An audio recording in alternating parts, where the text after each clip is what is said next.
안녕하세요, 여러분. 이번 시간에는 새롭게 진도를 나갈 예정인데요. 우리 도덕 2 교과서 중단원 1 국가 구성원으로서 바람직한 자세는 무엇인가 중에서 그 첫 번째 소단원인 어떤 국가가 정의로운 국가인가 라는 주제를 공부를 해볼 예정입니다. 이번 시간에는요, 국가의 의미, 그리고 국가의 구성 요소, 그리고 국가는 어떤 역할을 해야 하는지 공부할 거고, 그리고 국가가 어떻게 발생했는가, 국가가 발생한 그 여러 가지 가설 중에서 그 두 가지만 이야기할 거고, 세 번째 그리고 국가의 유형 두 가지 이야기할 겁니다. 그리고 네 번째는 정의로운 국가가 추구해야 될 가치는 무엇인가, 이 네 가지 주제에 대해서 이야기를 할 예정입니다. 자, 먼저 국가의 의미, 그리고 국가의 구성 요소, 그리고 국가는 어떤 역할을 하는지부터 한번 정리를 해보겠습니다. 국가는 여러분들 생각했을 때 국가는 어떤 역할을 해야 할까요? 역할 이야기하기 전에 먼저 국가가 되려면 하나의 국가가 되려면 어떤 것의 조건이 충족되어야 되는지 한번 보겠습니다. 일단은 국가가 되려면 일정한 영토가 있어야 합니다. 그리고 두 번째, 그곳에 사는 국민이 있어야 되겠죠. 그리고 주권을 가지고 있어야 합니다. 주권은 국가의 의사를 최종적으로 결정하는 권력입니다. 그러니까 국가가 어떤 일이 발생했을 때 그것을 결정하는 권력의 주체를 이제 주권이라고 하는데, 대내적으로 이 주권이라는 게 두 가지 의미가 있습니다. 대내적인 의미는 최고의 절대적 힘. 왜냐하면 의사결정을 하는 주체이기 때문에 대내적인 의미는 최고의 절대적 힘을 의미하고, 대외적으로는 우리가 주권을 강탈당한 적이 있습니다. 그때가 언제죠? 네, 바로 일제강점기 시절이죠. 이때는 대외적으로 우리는 주권이 없었습니다. 우리의 주권을 누군가가 가져갔죠. 일본이 가져갔죠. 그래서 이 주권의 의미는, 대외적인 의미는 자주적인 독립성이라는 의미를 가지고 있습니다. 이 두 가지 의미를 가진 게 주권인데, 우리나라 같은 경우에는 주권이 누구에게 있죠? 네, 바로 국민에게 있습니다. 이 절대적인 힘이 국민에게 있다는 것 여러분들도 알고 있어야 되는데, 어쨌든 국가가 구성이 되려면 이 세 가지 요건이 충족되어야 한다는 것을 알고 있으면 됩니다.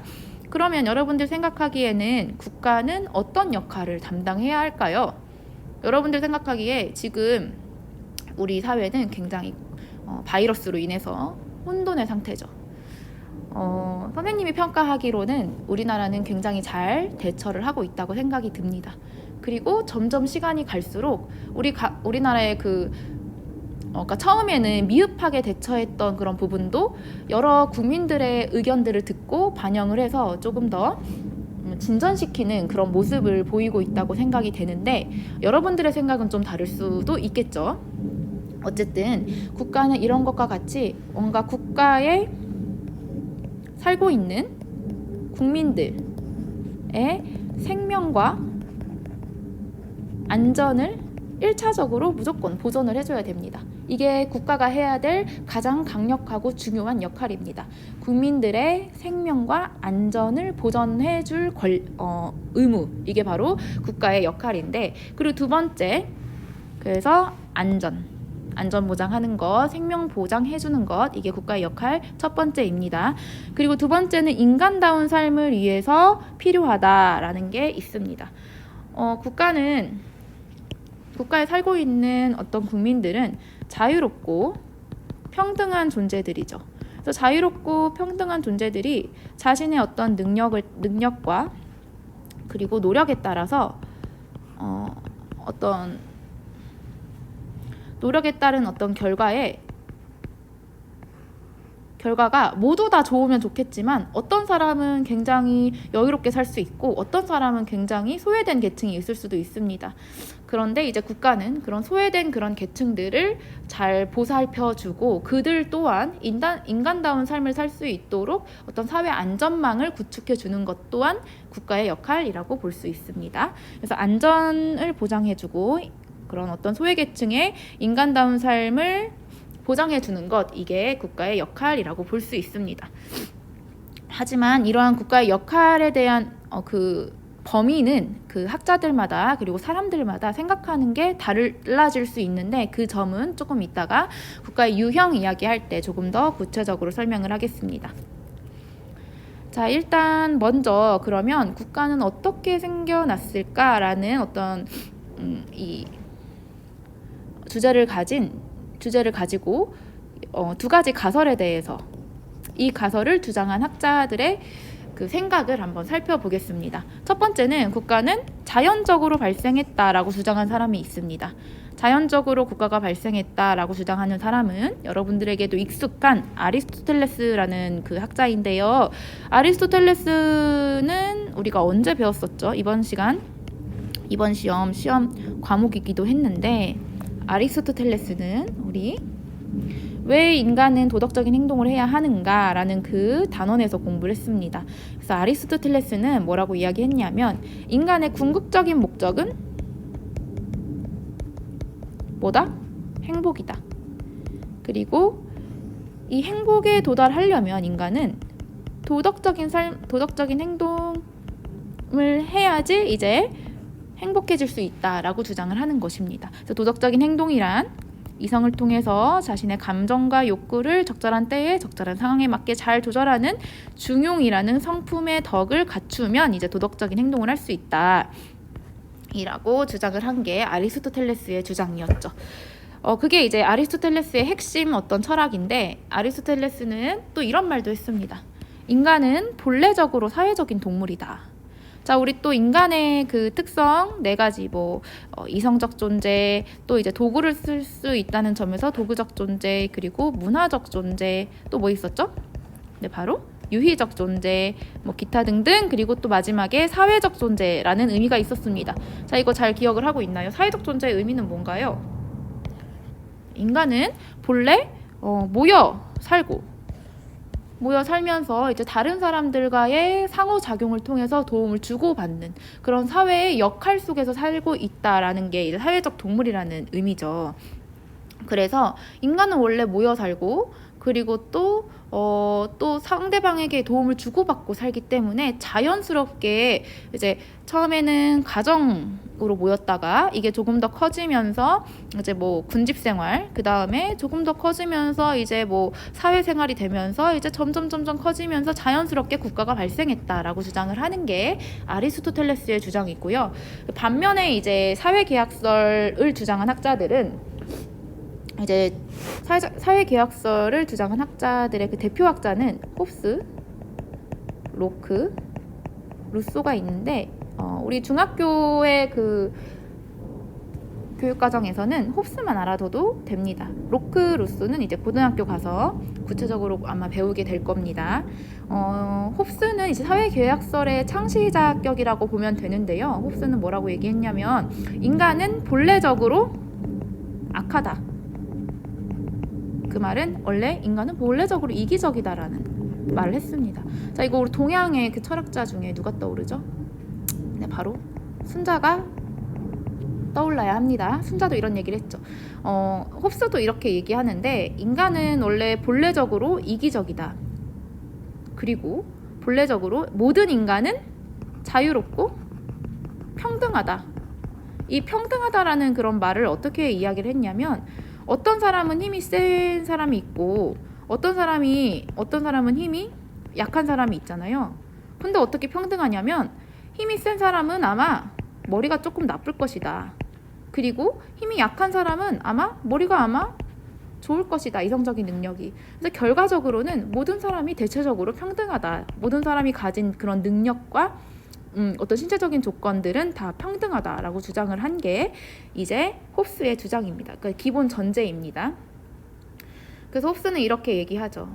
국가가 없는 자연 그대로의 상태인 자연 상태는 어떤 자유롭고 평등한 존재, 그리고 자유롭고 평등하면서 이기적이기까지 한 존재들이 한정된 자원은 한정되어 있잖아요. 이 한정된 자원을 가지고 서로 갖겠다고 싸우는 그런 상태이다. 왜냐하면 그런 분쟁을 조정해줄 어떤 절대적인 힘이 없기 때문에 이 자연 상태는 결국에는 인간이 가진 어떤 본래적인 특성인 자유, 그리고 평등성, 그리고 이기성 때문에 만인의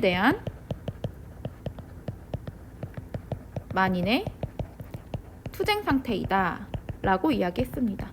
자연 상태, 그러니까 국가 이전의 상태, 국가가 없는 자연 상태는 만인에 대한 만인의 투쟁 상태이기 때문에 이기적이고 이성적인 어떤 인간들은 어떤 절대적인 어떤 힘을 가진 사람을 통해서 이런 분쟁들을 조정해 줄 것에 계약하고 합의한다는 것입니다. 그래서 만들어진 게 국가다. 그리고 이게 리바이어던이 국가라는 것이죠. 그래서 국가는 결국에는 그러니까 국가 이전의 상태의 자연 상태는 인간이 가진 어떤 본래적인 특성 때문에 만인의 투쟁 상태이고, 자유롭고 평등하고 이기적이고 이성적인 인간은 자신이 가진 어떤 권리를 리바이어던 국가에게 양도를 함으로써 이러한 분쟁들을 조정하고 나의 어떤 생명이나 안전을 보전해 줄 것에 합의한다라는 거죠. 그래서 이제 국가가 발생하였다라고 주장을 하는 게 홉스의 주장입니다. 자, 홉스의 주장이 조금 어떤 철학적인 이야기들이 있어서 조금 어렵게 느껴질 수 있겠지만 다음에 이제 문제를 풀면서 확인을 해볼 거니까 이 점은 걱정 안 해도 되고요. 그러면 이제 국가의 유형에 대한 견해를 이제 보겠습니다. 이 내용도 조금 내용이 좀 있어요. 일단 국가의 유형에 관한 그 견해는 이렇게 바라볼 수 있습니다. 우리가 인권 배울 때 제1세대 인권이 뭐라고 했죠? 자유권. 2세대 인권이 평등권이라고 공부했습니다. 자, 이 점을 잘 떠올려 가면서 한번 설명을 들어볼게요.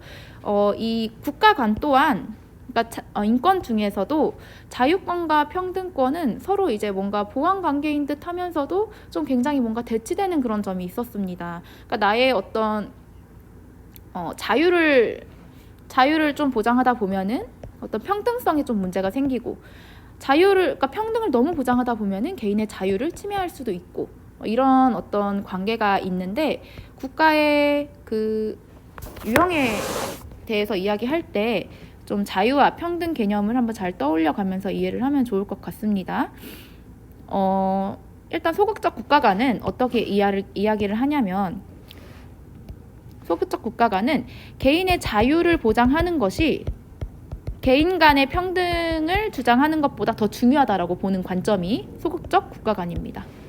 적극적 국가관은 반대로 개인의 어떤 자유도, 물론 자유가 중요하지 않다는 게 아닙니다. 자유도 중요하지만 어떤 평등을 위해서는 개인 간의 평등과 그리고 어떤 사회적 약자의 인간다운 삶을 보장하기 위해서는 자유가 일부 제한될 수 있다라고 주장을 하는 게 적극적 국가관의 입장입니다. 소극적 국가관은 이렇게 얘기하죠. 국가의 역할이 굉장히 적다라는 거예요. 국가의 역할은 국토 방위랑 치안 유지, 그리고 국민의 생명과 안전을 보장하는 최소한의 역할만 수행해야 된다. 그래서 이거를 치안만 담당하라라는 그런 점에서 야경 국가라고 또 합니다. 그러니까 밤에 치안에 문제가 많이 생기니까 밤에 그 치안 문제에 더 힘을 써야 된다라고 주장을 하는 게 소극적 국가관입니다. 왜냐하면 국가가 너무나도 그 개인의 영역에 영향을 주면은 개인의 자유가 보장될 수 없기 때문에 이제 국가는 개입을 최소화해야 된다라고 주장을 하는 게 소극적 국가관입니다. 그래서 개인의 자유 보장이 가장 중요하고, 이럴 경우에는 문제가 뭐가 생기냐면 개인의 자유를 너무 보장하다 보니까 내가 열심히 일해서 노력한 이만큼의 재화, 그리고 나름 어떤 사람도 열심히 했는데 이만큼의 재화를 재산을 갖게 되었어요. 이 간극을 이제 메꾸는 게 국가의 역할이 아니라는 거죠. 이 상태 그대로 둬야 된다라고 주장을 하는 게 소극적 국가 간의 입장입니다. 자, 이제 반면에 적극적 국가 간은 이렇게 개인이 어떤 능력과 노력을 통해서 어떤 사람은 이만큼의 부를 쌓고 어떤 사람은 여러 가지 이유로 인해서 이만큼의 재화를 부를 쌓았다면 이 간극을 줄여주는 게 국가의 역할이다라고 주장을 하는 게 적극적 국가 간의 입장입니다. 그래서 국민의 인간다운 삶을 위해서 개인의 생활에 적극적으로 개입해야 된다. 그래서 국토 방위랑 치안 유지는 당연히 해야 되는 거고 그뿐만이 아니라 국가가 의료나 교육 등 다양한 복지를 제공해야 된다라고 주장을 합니다. 이런 복지를 제공하려면 어디서 돈이 나와야 되죠? 네, 바로 국민들의 세금을 통해서 이런 복지를 보장할 수 있겠죠. 그래서 이런 경우에는 세금이 부담이 된다는 그런 단점이 있을 수도 있고 이제 너무나도 내가 아무리 열심히 그러니까 내가 열심히 일해서 많이 벌어. 그러면 그만큼 세금을 더 많이 내야 되니까 약간 근로 의욕이 상실될 수 있다라는 단점이 있을 수 있지만 그래도 모든 국민이 일정한 수준의 삶을 보장받는 그런 장점이 있겠죠. 자, 우리나라 같은 경우에는 복지 국가를 지향합니다. 그래서 이런 모델로 보고 가고 있다고 볼 수 있는데 자, 이거를 조금 더 좀 우리 정치적인 이야기를 하자면 이거는 여기는 선별적 복지